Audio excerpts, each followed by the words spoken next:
Hey guys, let's see, it is 3:59. I'm just about to head on my way to Chicago to the Night with Doug Jones thing. So I don't know how many of these I'm gonna do. I'm running a bit late. It's gonna take me about 3 hours to get there. It starts at 7. So yeah, I'm running a bit late, but hopefully I'll get there in time, and hopefully I won't get lost, because I do have a bit of a bad sense of direction. So hopefully a parking garage is near the building. Otherwise, I might be a bit late. Anyway, it should be fun. I don't know really anything about the main feature film we're gonna see, but hopefully it'll be good. Hopefully, it won't be too gory and stuff like that. So yeah, I might do more of these as we go on. I don't know, but yeah, I'll keep you updated. I'll definitely do some stuff maybe a little bit before and a little bit after of maybe probably get like a Dougie message in or something if I can. But anyway, that's it for right now. I'll see you in a bit. Hey, yeah, here I am in Chicago. I'm running late. It is 7:03. So the thing started at 7, so I am running a bit late. I am stuck in a bit of a jam right now.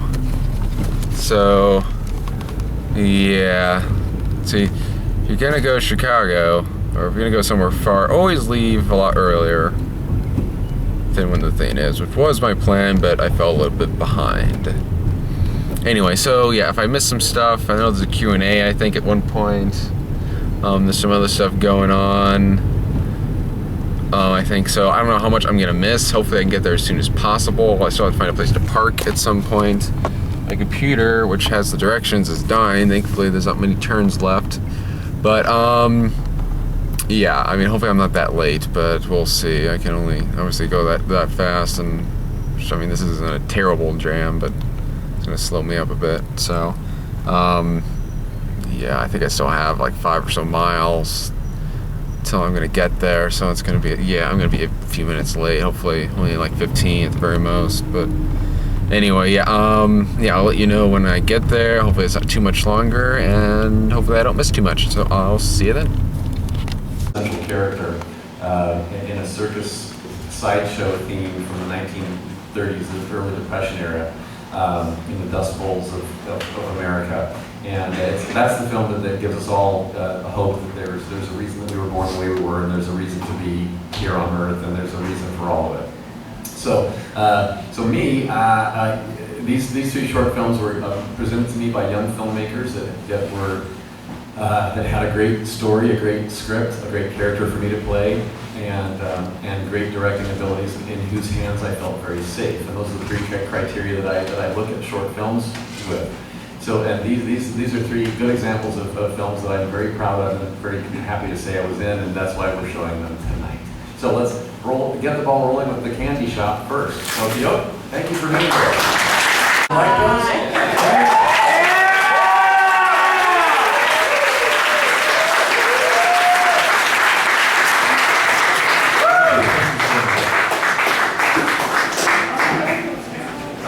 I'll be right here. All right.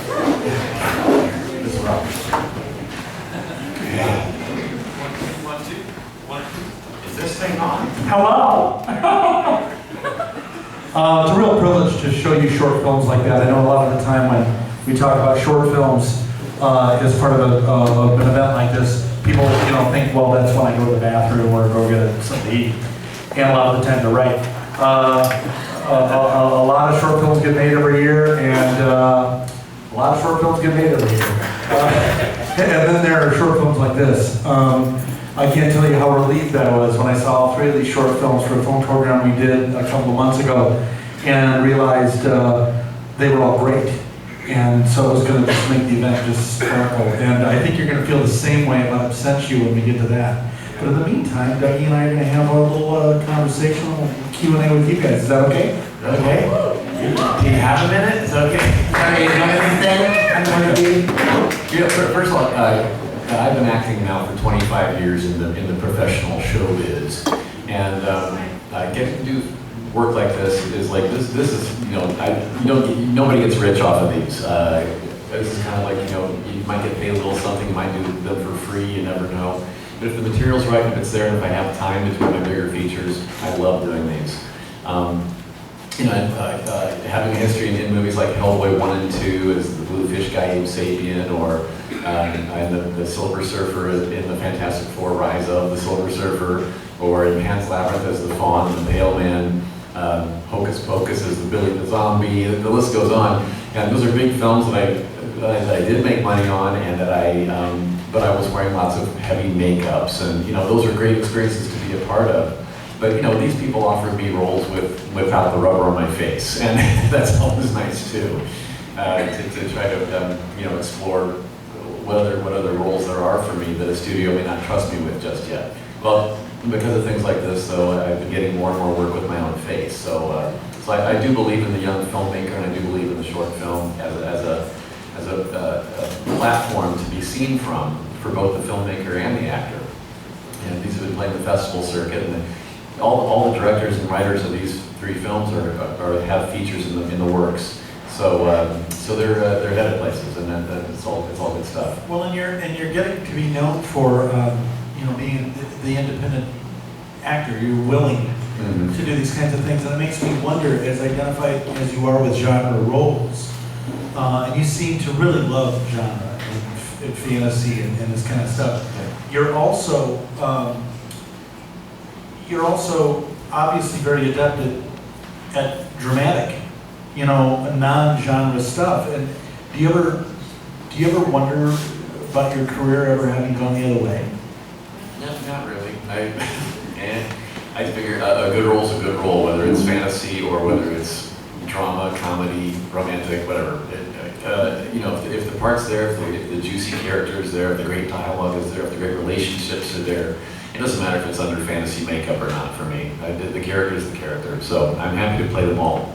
What is it about playing other roles and adopting being part of other stories that you feel is something you really want to look back in your life, at the end of your life, and say, I'm glad I spent my life doing this? Well, I'll tell you, it's films like Pan's Labyrinth where, when I see the after effect of the entertainment can have, this character, the Fawn that I played, he had a special relationship with the little 12-year-old Ophelia in the story. And of course, I also played this guy in the movie, which was not so pleasant. But I have had so many young people, old people of all races and socioeconomic class and the entire thing contact me through, Facebook, Twitter, whatever, or in person at the convention circuit to tell me the effect that movie had on them. That's just one example of how fantasy movies can take them out of their own situation. You can watch this little girl work through her issues, go through these 3 tests to find her way, to find her promise of being the princess in the underworld. Meanwhile, she's battling the demons in her real world life, which is her evil stepfather, and somehow getting lost in the fantasy of the horror, sci-fi, comic book genres. People can see how superheroes or fantasy characters deal with these issues, and then somehow go home empowered to deal with the demons in their real life. I think that's kind of what I feel. So I've had many cards and letters over the years since Pan's Labyrinth has come out about the difference that movie's made in the lives of many people. And I think one story in particular, I was in Amsterdam doing a convention, doing a little signing, and there was a girl standing in the line who was really nervous and terrified to come up and meet me, but she was like, ah. And so when she finally stepped up to my table, she had a friend sort of holding her up, and I said, is everything okay? She goes, well, no, not really. So I ended up sitting up on the table, and I held her hands, and I said, what's going on? And so then she broke into this story about how she had, 1 year ago from that day, her sister had been murdered brutally by some horrible man, and the day that her sister was murdered and died was the day that she sort of died herself a little bit in her soul. She said that she was an artist, like a painter and an actress and a singer and a dancer, anything involving the arts she loved to do. And all of that went away when her sister died. She lost her will to create anything artistically and got very depressed and was put on, antidepressant drugs and the whole thing, and even lost more of her creativity. And so she was telling me all this to tell me that she had just seen Pan's Labyrinth a couple weeks ago, in the theaters there in Europe, and it was because of that movie that the relationship that this Fawn character had with the little girl to inspire her to be something above and beyond what she knew. That relationship is what woke her up again to want to create again, to want to be an artist again. And she went home from that movie and looked me up on that interwebernet thing that we have. It's technology, it's going somewhere. I'd get in on it now if I were you. And she found out who I was, and she researched me, and now she's standing in front of me with a rolled up canvas under her arm. And she said, I found out from your website that you really like dolphins, and this is the first painting I've done in over a year. So I roll out this canvas, and it's 4 beautiful dolphins all day, and it's a great piece of art. It's a beautiful painting. Of course, I tear up, I'm getting emotional, and she's getting emotional, and she said, so she thanked me for bringing her, waking her up and making her live again. And I had nothing to do with it. I didn't even know this girl, but because of that movie and that piece of art, she was inspired to live again and to find her way again. So when I see that kind of effect that a movie can have, that means the world to me. That makes it all worth it somehow. The career part of my life makes sense when I hear personal stories like that from it. Well, there's the idea of art is the lie that tells the truth. We make these stories up, we make these characters up. And the interesting thing to me about, like for instance, Del Toro that you work with, is that his stories always have to do with a deeper truth that's underground. Yeah. That's apprehended through these trials that people go through in the real world, but they find the strength to go through those trials in this world that they can't see, which of course is a deeply spiritual metaphor for storytelling. Right. And is that something that people comment on? All the time. Especially if you're talking about Guillermo del Toro and the Hellboy movies, right? The red guy in the middle there, Hellboy himself. When I read the first script, the first Hellboy movie, well, first of all, when I was presented with the idea, I was unfamiliar with the Hellboy comic books. I wasn't aware of who Hellboy was. I'm not a comic book reader on my own. I research when I get a movie that's a comic book movie. I'm like, oh, I better go read that source material. But so in this case, I was given a script for the movie and some graphic novels of the Hellboy world all in one day. Like, okay, take this home. And I'm thinking, okay, the lead character is a demon from hell. My mother is not going to want me to do this movie.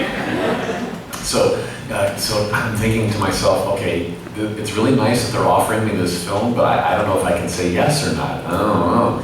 How am I going to say no? So I started reading the script because I told him I would by that night. And I'm getting through it, I'm like, oh my gosh, this is great! I got through the entire script, I called Guillermo del Toro back and I said, why am I not offended by your movie that stars a demon? Why? He said, well, it's because it was not meant to offend anyone, dog. Okay, well, and he said that this character, it's all about choices and it's all about the humanity that we, the demon character is just an embodiment of choices we have to make as people, as human beings every day. He said it's the choice of, we all come to the table with a past. We all come with baggage of our own, whatever that is in life. And we have a choice to make, whether to let that baggage weigh us down and to drag it through life like a piano strapped to our back, or we have the choice to cut it free and live life without carrying all of our wrongdoings from the past around. And he said, who better to embody that imagery than a demon from hell? Think of his past, right? So I'm like, okay, I'm on board. So we made the Hellboy movie, and through making the both Hellboy movies, Guillermo del Toro is one of those filmmakers who can give monsters real human issues to work through and real human choice making and decisions. And the character of Hellboy himself, bless his little heart, he's like a big teenager who hasn't really grown up yet, and it's all, he feels like a monster every day, and he feels like he doesn't fit in this world that he was, he made it. If you see the first Hellboy movie, he kind of like escaped through a portal and onto Earth, and was raised by a kind-hearted human, and so he's raised by a human with great morals and great faith and great integrity. And so he's raised that way. So that's what he's become. He's become a product of his parenting, but he's looks red and has horns of a demon. So that's why he saws them off. It's because he doesn't want to identify himself with his past. He doesn't want to identify himself with where he came from. He wants to identify himself from to who he is today. Which is a monster of manly integrity and of great morals. So that's a brilliant, spin of character and of using monsters in film to really tell a good human story. Yeah, and I'll ask you one more question, and we'll open it up to the audience. I'm like most people. I really feel like I discovered you through Pan's Labyrinth and through Hellboy, but then I began to discover small roles in movies like Mystery Men, where you played Pencilhead. Yes. Anybody Pencilhead, the son of Pencilhead. Thank you. You were in the Weird Al show. Yes. You were briefly seen in things like Outer Limits and Tales from the Crypt, and recently in Fear Itself, you played an absolutely blood-chilling character, and I'm curious what goes through your mind, like say in Fear Itself, as you're creating this character that really just basically wants to eat people, and it's going to tear somebody limb from limb, or the character in Legion, which is anybody Legion? Yeah, okay. Thank you. Or Quarantine. Oh, we had a joke about Quarantine because he says a cat could have played the role that he got in Quarantine. Well, but I was in the last 3 minutes of Quarantine. Anybody see Quarantine? Yeah, I was the thin infected man. That's how it reads in the credits. I've had some great credits over the sidebar. I've had some great credits over the years. Thin infected man. Also in Three Kings with George Clooney and Mark Wahlberg, I was dead Iraqi soldier. 3 things that I'm not. In Batman Returns, anybody? Batman Returns? I was thin clown. Yeah, but only you could make the creature in Quarantine, which is basically a sickly old man in saggy underpants. And it was filmed with a night vision camera, so I was just green. And it's like all this, like 11 hours of makeup that day for a green face. Like, it seemed like a big waste, didn't it? Anyway, was there a question there? I really just wanted to get to the saggy underpants joke. Yeah. But no, I mean, in Fear Itself, you played this absolutely demonic, thoroughly frightening character. Where do you go to in your head for that stuff? Well, first of all, when you're playing any bad guys at all... That's not too simplistic a quote. No, yeah. But playing bad guys or playing evil characters that are scary, I think the key to it is that evil people don't know they're evil. They're just surviving like anybody else with the best means that they know how in that moment. They might be getting it wrong, but they don't know that yet. So the show he's referring to was an NBC series called Fear Itself. It was an anthology show where every week was a completely different story, different cast, different directors, different writers, everything. If you remember Masters of Horror on Showtime, this was the NBC version of that show. So it was a little bit more network appropriate. So my episode was called Skin and Bones. I wonder why. But in Skin and Bones, the story opens up with my character, I was a wealthy ranch owner in Montana, and I had been up in the mountains on a horse run for a few days, and I went missing. Well, 10 days later, I come crawling back to my ranch, 60 pounds lighter. I lost 60 pounds in 10 days. So something supernatural is going on. Well, it turns out that I was possessed by a Wendigo spirit while I was up in the mountains, as you do. So part of that Wendigo legend is that they're cannibals. Or it's a cannibalistic, thing, hunger that it gives you. So I come home from the mountains, so stumbling by myself, having eaten the posse up there in the mountains, and now I want to eat the wife and kids as I get home. But you don't know that right away. Something's not right with me, and they're not trying to figure it out, but then slowly it comes out that I want to eat the wife and kids.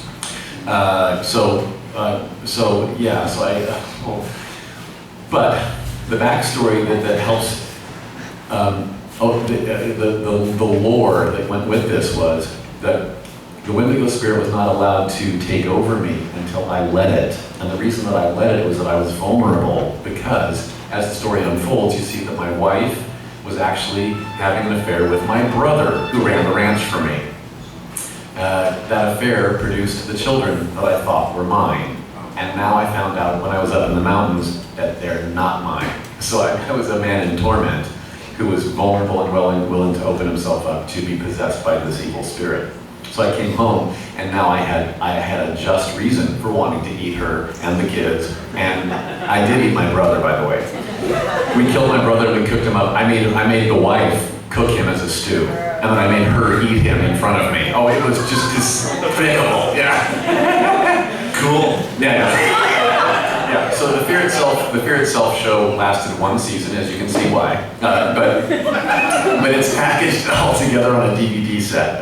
It's Fear Itself. You can look at. It's not horrible, and we've got like well-known horror directors to do this entire series. And my director was Larry Fessenden. Oh yeah. And Larry Fessenden, he's a great, he's look-upable, but he understood the torment that my character was going through, and it was really scary for me to jump into this role because I'm playing a human who wants to eat his wife and his children and his brother, and he's really skinny, but he's really hungry all the time, and so that's the kind of a role that it's really extreme. It's extreme enough that it could be funny if you don't watch it. You know what I'm saying? Because there's a fine line between horror and comedy, isn't there? And if it's bad horror, it's funny, unintentionally funny. So I was terrified going into this show that like I was going to be so over the top that it was going to be, oh, Doug, that's funny, But as it turns out, I had to get very vulnerable myself to trust my director to guide me through this role. And I think it worked out okay, because the fans tell me it's their favorite episode. Shh, I never said that. Yeah, it's one of the most perfect pieces of prisoner casting I think I've ever seen on TV. Oh, well, you're very perfect for horror. Thank you. And on that note, why don't we grab some questions from the audience? Anybody, anything? Yes. You bring home any memorabilia from your role? Yes, but I didn't start collecting memorabilia from roles I've played because I didn't realize there was a market for it, and I'm not really a collector myself. So I had to keep little things, little tidbits, like from the first Hellboy movie. In the Abe Sapien's eyes, there are these beautiful, like oh golly, they're acrylic, but they're multi-faceted. They look like opals. They're really beautiful, and so I kept a set of those eyes, and I turned one into a choker that I wore to the Hellboy premiere back in 2004. So those I'm sure are worth something. And from Hellboy 2, The Golden Army, I kept an entire rubber mask face that came after they cleaned it off of me. I also kept a set of the hands. The hands are very important to Abe Sapien. That's like where he feels everything. And I also have a pair of, in Hellboy 2, The Golden Army, my leather suit, I had like leather boots, and I kept a pair of the boots as well. Stuff like that. I also had some Billy Butcherson from Hocus Pocus. You remember him? Isn't he precious? I kept it, well actually, here's how stupid I am. I kept a mask. They cleaned a mask off of me at the end of the day. And once they oil up your face to get the glue to unstick, you can't really reuse that mask again. So I kept one of them. I also kept a set of his hands, the gloves. I don't know if you can see them here. No, you can't. Anyway, Planet Hollywood in Minneapolis. Minneapolis? Yeah, Planet Hollywood. I was going through Minneapolis this years ago because we made that movie in 1992, 93, and so I was going to be going into Minneapolis for something, and Planet Hollywood invited me to come and do I have anything I could donate to the restaurant to be on display. I'm like, oh, well, I have that Billy Butcherson mask. What was I thinking? I gave it away. So anyway, I gave it to Planet Hollywood in Minneapolis, so I think it's still there. I don't know. I don't have it anymore. I also kept the Silver Surfer mask. This actually was practical effects. It was a mask that I wore with a muscle suit and some CG enhancements over the top of it. But there was You needed a muscle suit? I know, hard to believe. This beautiful physique of mine. Yeah, the Silver Surfer had two incarnations. Shiny and silver when I was healthy and good, but when I lost my surfboard and lost my power and was kind of tarnished, they had a browner tarnished version of that as well. So I have a mask of each. And those are extremely rare.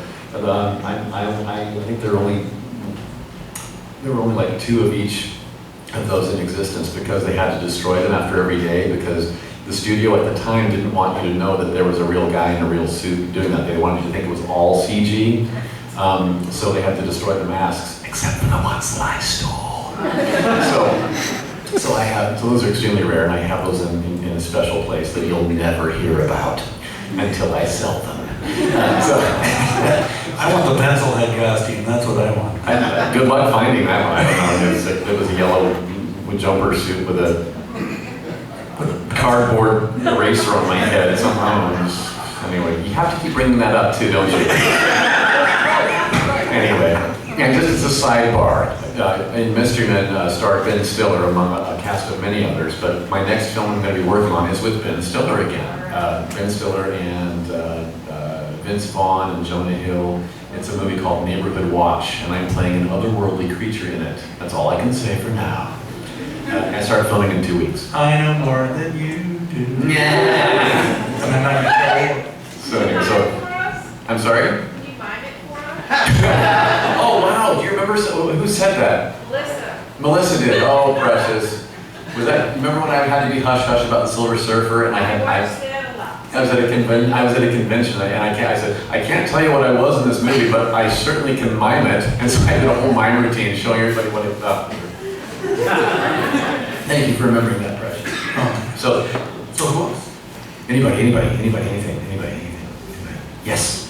As an actor who's called upon for his physicality often, do you kind of feel like you're ahead of the game in that regard? You find a lot of younger actors are like just so verbal that it works enough on the physical part of acting? Well, I'm not going to sit here and say, yes, I'm ahead of the game and I'm better than all those young people. I would never say that. I strongly believe that when you take on a role, a character of any sort, whether it's human or not, anything from a creature on all fours going to a guy in a t-shirt and jeans, you take on that character from head to toe. So all of this physicality has to be played. You know, there's every character you take on has his own way of walking, talking, gesturing, whatever. So yeah, I do physicality, and I find that I started as a mime many years ago. That's why this mime book is so much fun for me. Is that that was the art form that woke up my entire body to storytelling that goes beyond just verbal. Yes, words are very important to communication, but our gestures and our facial expression and our posture, our body language tells more than half of it, really. The same verbal words can be read so many different ways depending on how they're delivered physically and gesturally. That's a great word I just made up. Gesturally. You made up one at Cornerstone, Sillery. Sillery? You need to dispense with all the Sillery. Oh, the silly things? And I call it Sillery. So the essence of silly is Sillery? So what's the other word? Yes. I like that. So what was the other word you just came up with? I forget it already. What did I say? Gesturally. Gesturally. So, yeah, you can't really combine those two. No. Celery gesturally? No, you can't do that. That's what that is. Anybody? We're all Yes. learning here. Any updates on Del Toro's Frankenstein? For those who don't know, Guillermo del Toro, the director whom I've done 4 films with, starting with Mimic, and then Hellboy, and then Pan's Labyrinth, and then Hellboy 2, The Golden Army. He has announced to the press and to the world that he's going to be making his own Frankenstein movie, and he's announced that he's going to have me play his Frankenstein's monster.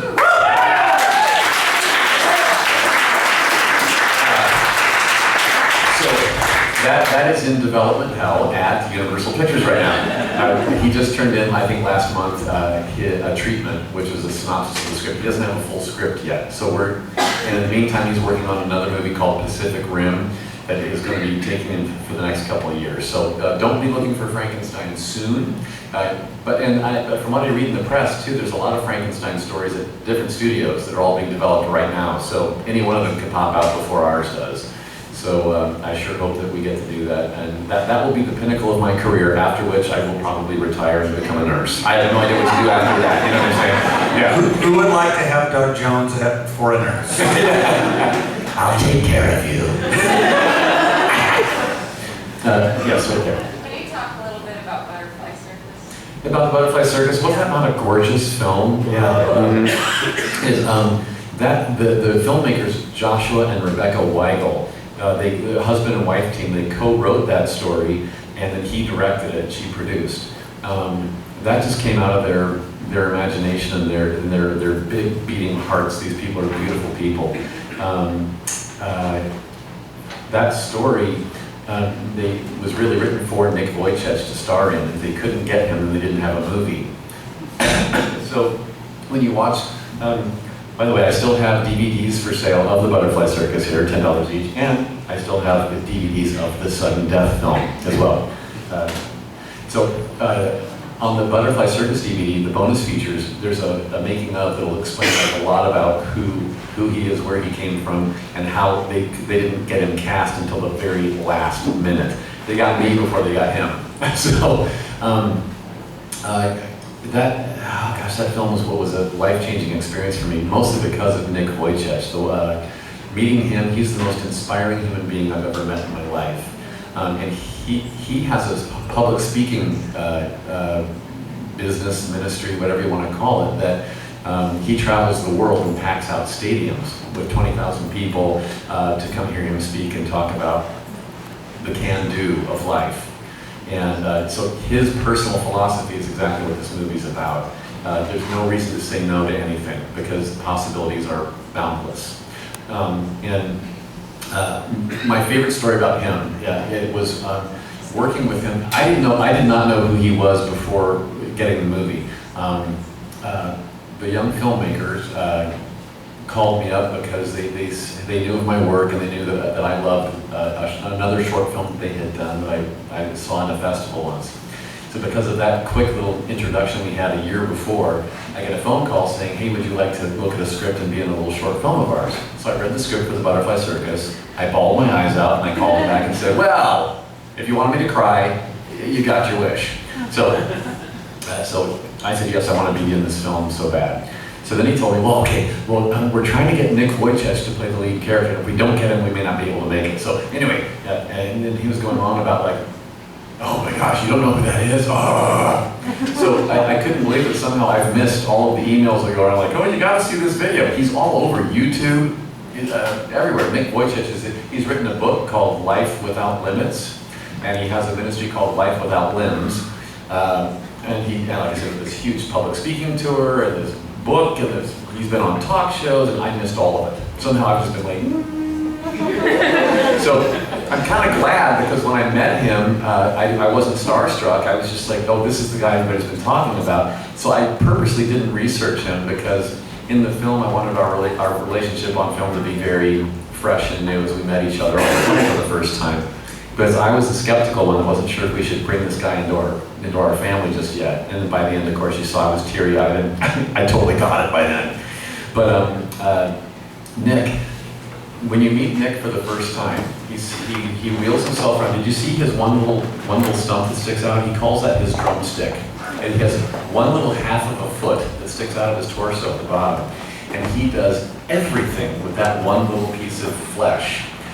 He has a joystick that drives his electric wheelchair around that he maneuvers. From that, so he drives himself around.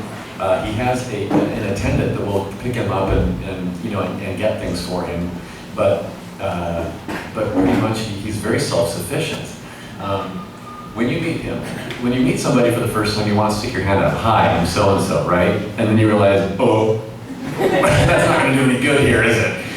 Well, he's aware of this, and he puts everybody at ease upon meeting him. So before you can make the embarrassing move to do this, it's like, hi, I'm so-and-so. He goes, here, give me a hug. So before you even make a fool of yourself, you've already been asked to hug him. So upon that first hug, which I'm a hugger anyway, so this meant the world to me that he asked for it, he has this way, with no arms and no legs, he has this way of engulfing you and hugging you back. It was the most amazing hug I ever had in my life, and it was from a man with no arms. Isn't that crazy? And when he stands taller than anybody with legs I've ever known. He's just an amazing human being. Favorite story. We hit it off totally, and he has a wicked sense of humor, and I'm kind of irreverent at times, so we got along very well. This one day on the set, we were having lunchtime, and his attendant was walking with his tray behind him, and Nick was wheeling himself around the lunch tables, and he says, oh, I want to sit with Doug. So he comes over right next to me, and his attendant puts his tray down, and then he says to his attendant, it's okay, Doug will feed me today. Well, I've never had kids, I've never done this to another human being ever in my life, right? So I'm thinking, I'm gonna be the guy who kills Nick Wojcik with a spork, right? I was nervous, and so I said, like, okay, well, I'll do my best, Nick. I've never done this before, but I've never fed somebody. I'll give it a try. He goes, oh, please, it's easy, watch. He bends over, picks up my plastic fork, cuts a piece of lasagna with his mouth. He's got the sporks are sticking out of his mouth this way. Picks up a piece of lasagna and says, take a bite.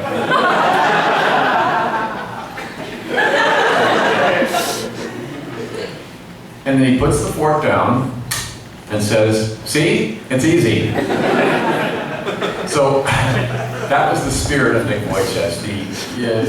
Nothing's impossible, I can do anything, and this movie being such a, no matter how you were born with what we perceive to be our defects, there's a purpose for all of it, there's a purpose for us, our lives can be very blessed even if we think we have shortcomings in them. And the whole analogy of the butterfly, the caterpillar turning into a butterfly, something beautiful, is just, it's a tear-jerky story for me. I just love it. I love all that. This is planning to become a feature film as well. Josh and Rebecca Weigel have it in development. They have a full feature script, and they tell me that my part is much bigger in the feature. So I hope we get to make that after all. They have a whole bunch of investors lining up begging to pay for something. So I think it's going to get made eventually. But, and the Butterfly Circus book is coming out, written from the perspective of the little boy with the caterpillar.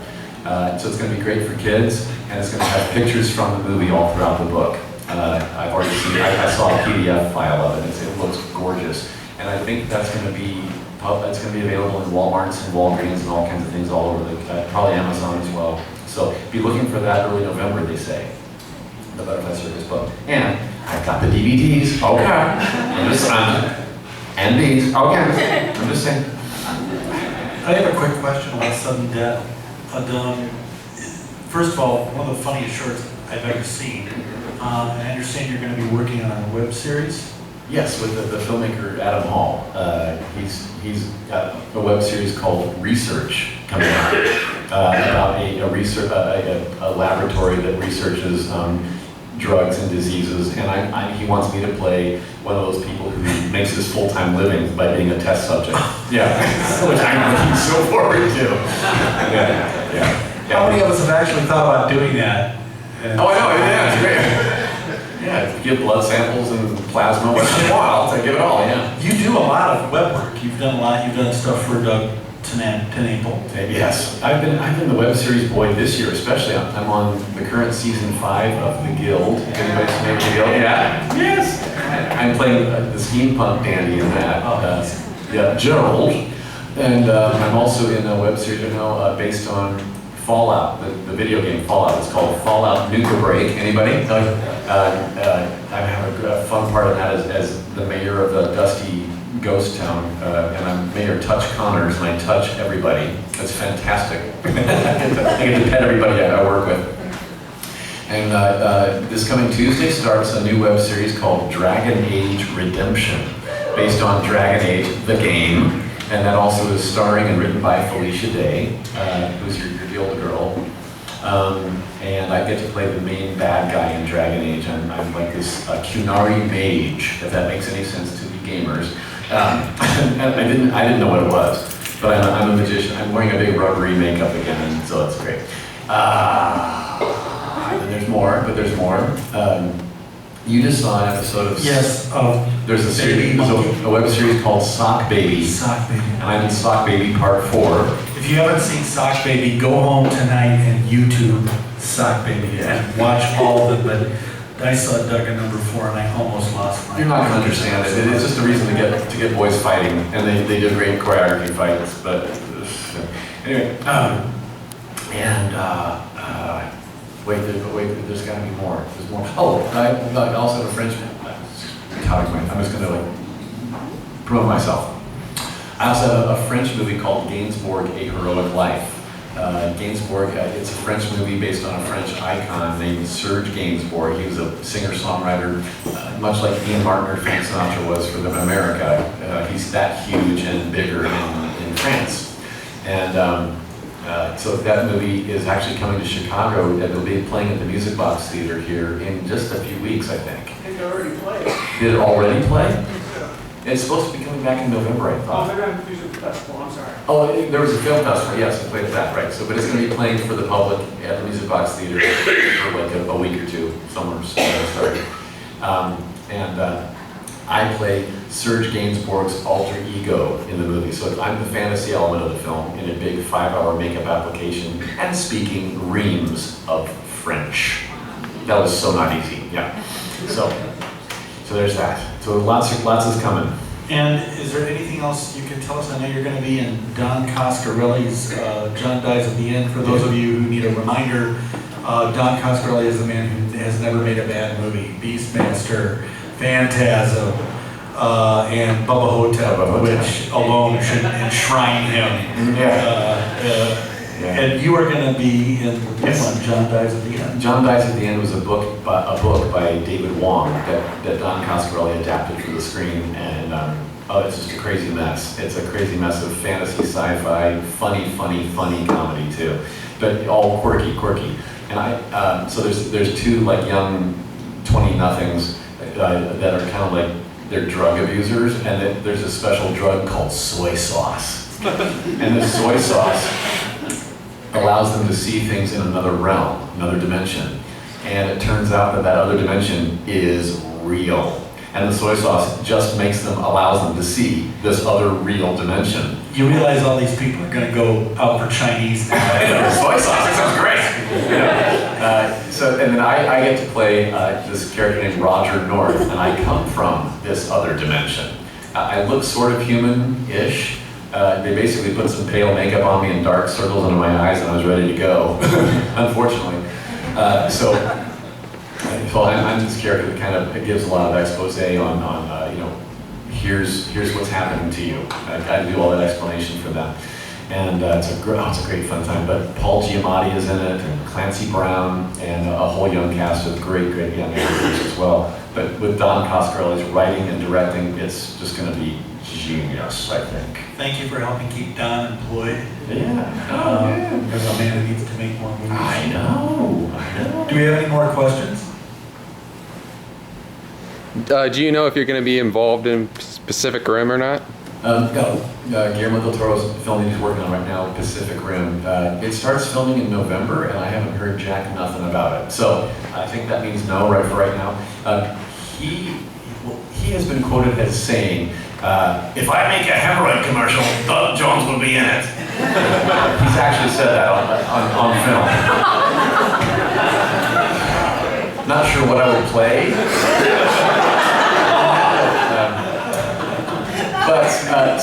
But that makes me think that he would like to have me in anything that he makes. In Pacific Rim, he's also been quoted saying before that if a character is too big or too small, then he would go with CG. And in Pacific Rim, he's talking about these being giant aliens and giant robots fighting each other. So that sounds like a big CG mess to me, a fun mess. So whether that involves, if he needs people for motion capture or not, I don't know. That would be something that might happen in post-production, but I've gotten no phone calls about it just yet. So we'll wait and see if I'm involved or not. I don't know. I'm still waiting for Frankenstein, to be honest with you. So, there was, yeah. What started your acting career? What started my acting career? Me being a jackass in high school. Yeah, that's really what started. You couldn't keep me off the high school stage, and I just did anything I could. And then, but making the move out to Los Angeles, I grew up in Indianapolis, Indiana, not far from here, and I went to Hollywoodland, California, in 1985, and worked for a bank for 8 months before they fired me because I sucked as a banker. And then I started taking a TV commercial acting class to get I have a bachelor's degree from college too, with a major in radio and TV broadcasting and a minor in theater. But when I got out to LA, I realized I didn't have much on-camera acting experience, so I took a TV commercial workshop just to try to get, how hard is it to break into commercials? I didn't know. Well, my TV commercial teacher was an agent. And after my second class with him, he said, "Do you have an agent yet?" And I said, "What's an agent?" I didn't know. So he gave me his card and he said, "Call me at the office." So turned out he was the president of the Wilhelmina Agency on the West Coast. Wilhelmina is a huge agency for modeling in New York, and in LA they had a huge TV commercial department. They were in the top 10 in the city. So I kind of fell into a great agency by accident, just by being in the right class.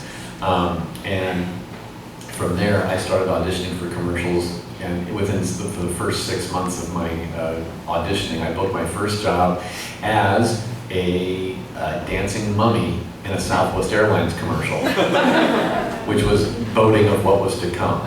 And then I did a couple more spots. One is that I played a geeky nerd for Bob's Big Boy Restaurants, and I played an alien from outer space in a toy commercial for Worlds of Wonder. And then my fourth commercial booking was this new character that McDonald's had come up with to promote their nighttime business. It was a crescent moon head with a face on it. He sang it, Mac Tonight. Yes. Oh, that was me. I 27 commercials as Mac Tonight over 3 years. That was the gig that really took me so, you bet. Oh, precious. I'm sorry. I keep hearing this. People either love that campaign or hated it. Yeah. It's like next to the Burger King king is the creepiest thing. It's either cute or creepy. Yeah. So I was the Mac Tonight Moon guy. Yeah, for 3 years, and 27 commercials later. So that kind of marked me as the guy who wears a lot of stuff and moves well and doesn't complain in the makeup or the costume. And that was the big one that kind of sold the creature effects makeup artists who create these creatures. They want someone in their suits and makeups that won't complain and that will actually give a performance through these layers of latex foam rubber, who isn't a diva and says, "Get this off me, it's really hot and heavy." Yeah, most actors are that way, unfortunately. So since I wasn't that way, they were all like, "What? Why? He's really nice. Why is he? Well, let's hire him again." So I got referrals for the next job, and that's kind of how my career happened. I wasn't expecting to be that ever. I went out to Hollywood thinking I'm going to be the next sitcom goofy sidekick star. And, you know, like a Kramer from Seinfeld or something like that. Because look at me, I'm a tall, skinny, goofy guy. I would be a perfect goofy next door neighbor or office mate that does a wisecrack here and there. Yeah, right, that's what I thought.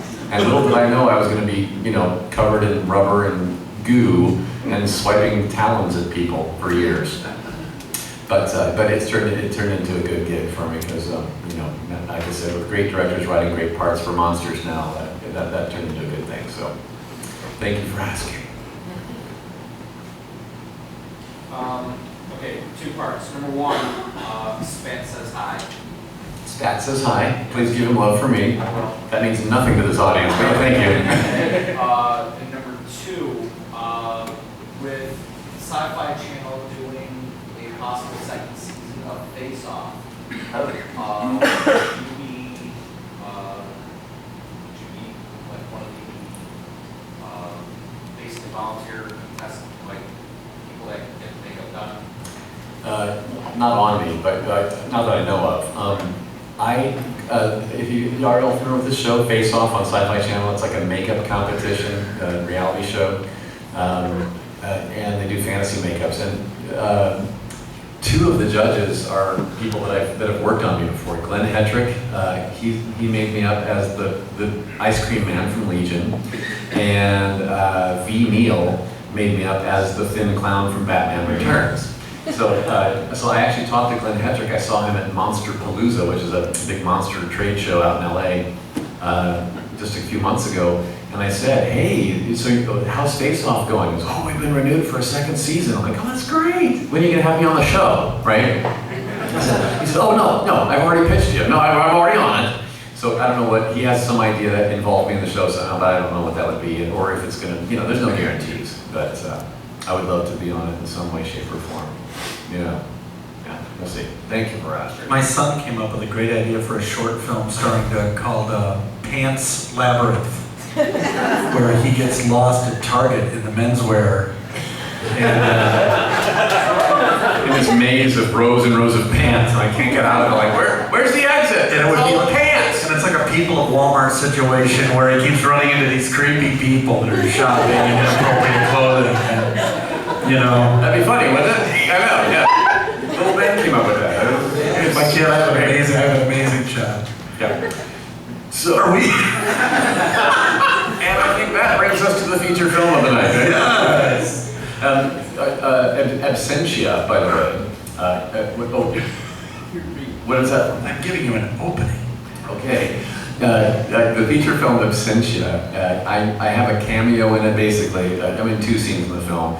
And it's one of those, another young filmmaker, this was their first feature film, but he had written and directed a short film that I saw that I really liked, and he sent me the script for the entire story for Absentia, and I loved it. And so my little bit in it is just really fun for me to do. And again, helping a young filmmaker get on his way is, if my being in his film was any help, I'm really happy to, because he's really good at what he does. This is a great example of how to make a scary movie without blood and guts being splattered on the wall, or without gratuitous nudity, or whatever people think they need to do for horror films. This one is truly suspenseful and scary, and it toys with your mind, and you don't know if the things are really happening or not, and it's really quite disturbing in a obvious kind of way, I guess. And their budget was almost nothing, and what they did with almost nothing is really quite amazing. And this feature film is now traveling the film festival circuit and winning awards everywhere it goes. So Absentia is up next. And so I'm going to be around after that if you want to come on up and purchase anything else. Welcome to. I'll be hanging around to chit chat. I'm yours until the sun comes up. Okay, party all night. Woo!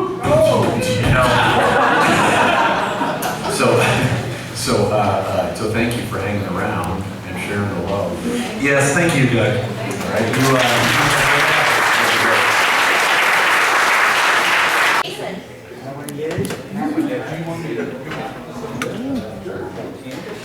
Show that, please.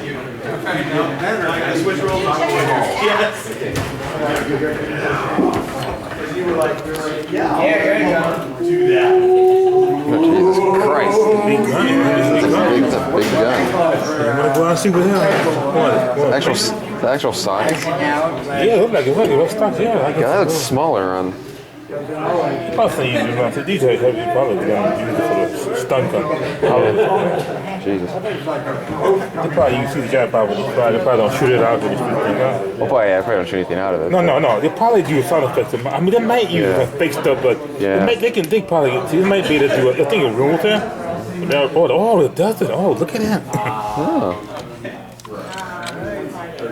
Oh, I see. They probably put caps in there, probably. You know, these probably stuff like that. Like powder. Or even like, old cap guns, maybe with the kids, the little cap guns you kind of. Jesus Christ. Oh my God. What are you doing touching the precious things in the shop? That is a big freaking gun. No, it's a huge thing. Oh my God. Okay. Ooh. It's a lot heavier than I thought it would be.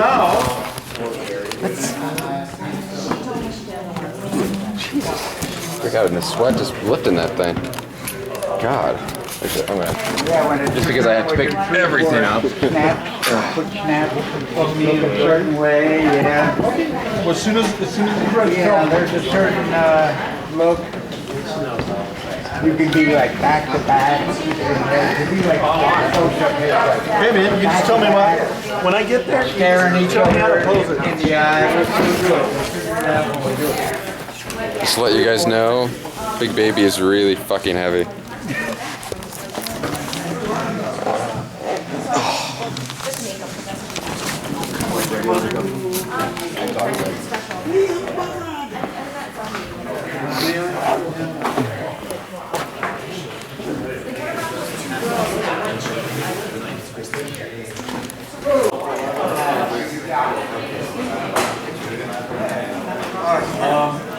Next time we work out on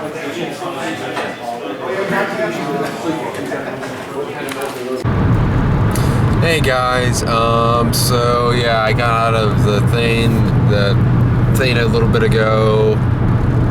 Just driving home now. 2 a.m. Probably won't get home until 5 a.m. Yay! I know I shouldn't be doing this while I'm driving, but I'd rather do it. It's rather do it now or do it when I get home, and Frank, they'll be tired when I get home. Anyway, so yeah, we watched, what did we watch?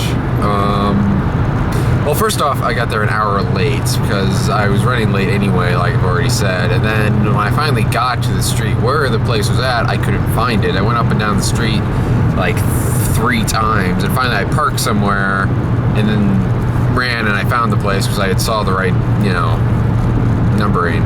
Found the place, got there at 8 instead of 7. I don't think I really missed much. I think Dougie was just doing signings and stuff for an hour, which okay, so I didn't really can't say that word, miss much. There we go. But anyway, by the time I got there just in time. He was talking a little bit, which you probably have seen. I'll probably put that in the video. So yeah, they showed the candy shop, which was good. It was short. I mean, obviously it's a short film. I liked it. Wish there was a little bit more to it, but yeah, it was good. It was good. It was well done. Then we saw Sudden Death, which I got a DVD of, which was a musical, a very funny, well done, light, fun, short film musical. Just very, very funny. If you have a chance to watch it, I would do it, or get off Amazon or whatever. It's well worth the money. Then we watched, the last short film we watched was The Butterfly Circus, which is, oh my god. That was so well freaking done. That was a very beautiful film, which I'm very glad I watched it. It was very beautiful. Also got a DVD of that. Very, very good film. Definitely pick that up if you have the chance, because it is just wonderful. My God, they have these traffic cone things very close to the freaking God. At least, no, whatever. Anyway,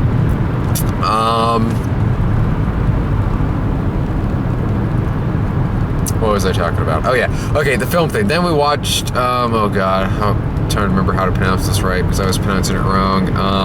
We were watching. Then we watched the feature film, which was Absentia or something. That one was okay. It was okay. I didn't love it or anything. I mean, wasn't terribly in the mood to watch a horror film, so maybe that was part of the reason. But yeah, it was okay. I'm not saying it was badly done.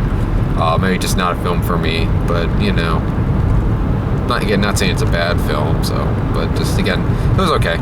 It's not maybe something I was in the mood for, or not movie for me. Anyway,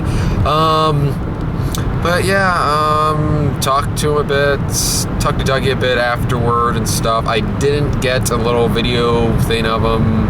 I was going to, but got nervous and I didn't. And plus, he seemed tired, so I didn't want to bother him with it. Got some pictures though. And I did, you know, as you probably have seen, I filmed the Q&A and the interview thing. But yeah, sorry I wasn't there an hour earlier to get more video of stuff that might have been interesting. But anyway, sorry about that.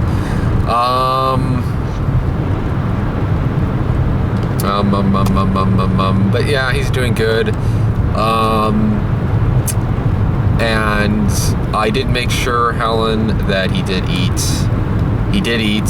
He even said he had had all of his meals today. And I thought he mentioned he'd been eating the past few days, so he has been eating. And I told him to eat stuff while he was here. And he said he would, so don't worry about that. Oh God. I don't know if there's anything else really. But yeah, I mean, they said they're apparently there's a lot of distributors lined up for the Butterfly Circus feature film, so hopefully that gets done because it deserves it. But if it's as good as a short film, if not better, it'll be fantastic. It's definitely something that'll, yeah, very award-winning film worthy. If it's as good as the short film, which I mean, again, it was beautiful. Hopefully they can get all of the same cast back, if you know. But yeah, a good night. Have a long drive ahead of me. I know you don't care about this stuff, but put it in anyway. You know, travel log stuff, you know, really fun. Long drive ahead of me. Oh well, I won't be rushing now, so I get to actually kind of enjoy it, I guess. But, yeah, apparently Dougie's gonna be in town for the next few days, which is good. Cool. Get to enjoy Chicago.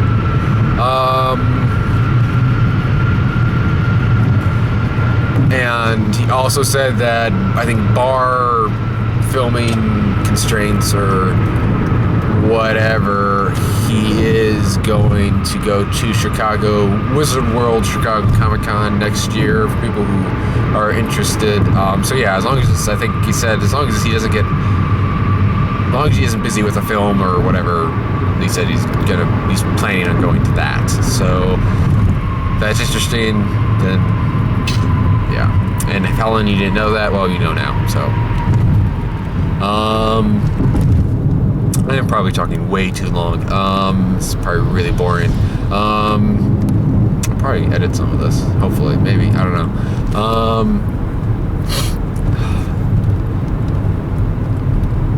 Anything else? Yeah, I don't know, he's fine. Oh, go to, oh God, I have a card in my pocket.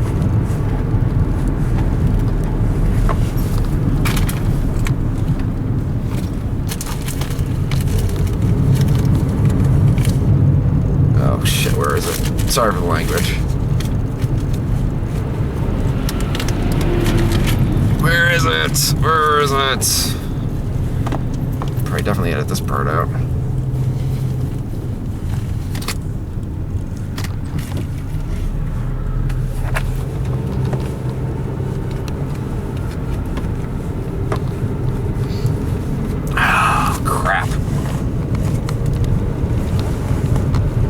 Yeah, it figures I can't find her card now. Okay, anyway, I'll get the card later, or I'll tell you what the date is when I get home. Anyway, there's a really good,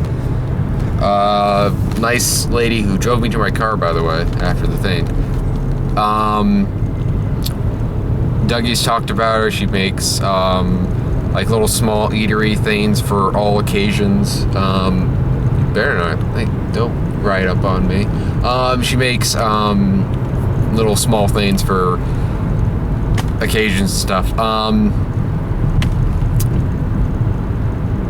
Go to her website. I'll tell you the website when I get home, or I don't know, I'll probably put this on YouTube, so I'll post the link or something. Anyway, go to that because, you know, she works hard on that stuff, so deserves the, you know, she's worthy. It's worth paying the money to get the stuff, basically, is what I'm saying. So yeah, I'll try to get that link up or tell you it later, and go to our website and buy food, buy lots of food, buy lots of food, so you can reap the rewards of her cooking. But yeah, besides that, I don't think there's very much to say. Again, had a good time, you know, worth the trip up here. Just get to see Dougie. You don't always get to see him very often, and to see those films. I mean, again, didn't really like the feature film all that much, but the short films are all definitely worth at least one watch, if not multiple. Definitely, again, the Butterfly Circus, the best of the bunch. You know, deserves, I think, all the praise. I don't know what praise it's been getting, but it deserves all the praise it can get. But anyway, I think that's it. I think I've rambled on enough. You're probably fallen asleep by now. I don't know if you can even hear me anymore because I'm on a crappy piece of road. But, yeah, hope you've enjoyed my crappy travel log. That isn't much of a travel log. But yeah, hopefully you've enjoyed it. And